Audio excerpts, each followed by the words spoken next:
पता नहीं आप मीडिया वालों को क्यों लगता है कि मैं मुश्किल इंग्लिश और मुश्किल से इंग्लिश बोलती हूँ। आपसे अच्छे तो होटल के डेफ हैं। डेफ? बहरे। एक तो अंग्रेजी का तर्जुमा भी मुझे खुद ही करना पड़ता है। अभी मैं सुबह डिनर करने गई। सुबह डिनर करने गई, ठीक है ठीक है ठीक है ठीक है। आपको क्या तकलीफ है?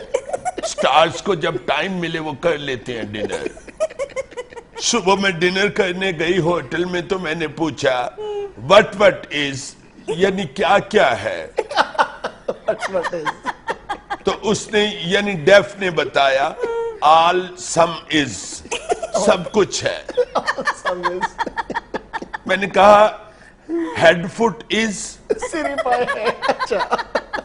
उसने कहा इज।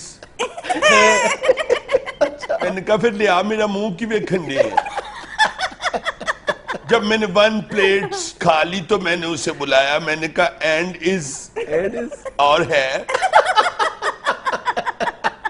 आगे से कहता है नो फिनिश। फिर मैंने कहा ब्रिंग 1 ओपन माइंडेड बोतल। ढक्कन खोल के बोतल ले आ। वो ले आया। मैंने इतने सुकून से कैंडल लाइट डिनर किया। Sunlight was coming, good song was walking. बड़ा प्यारा एटमॉस्फेयर था होटल का। Song was walking. गाना चल रहा था। डेफ ने फिर आके मुझसे पूछा मैडम एंड सम, और कुछ? I said no handsome, go and bring the mathematics. Mathematics साहब लेके आ। मैं की खादा है, मैनू नहीं याद रहंदा मैं की खादा है। ना मैनू ये याद रहंदा मैं की खादा, ना मैनू ये याद रहंदा कि किदा किदा खादा। वो जब मैथमेटिक्स लेके आया तो मैंने उसे 100 रुपी टिप दे दिया। मैंने कहा go and kill the waves. Kill the waves. जा जाके मौजा मार। आपकी अंग्रेजी बहरा ही समझ सकता है।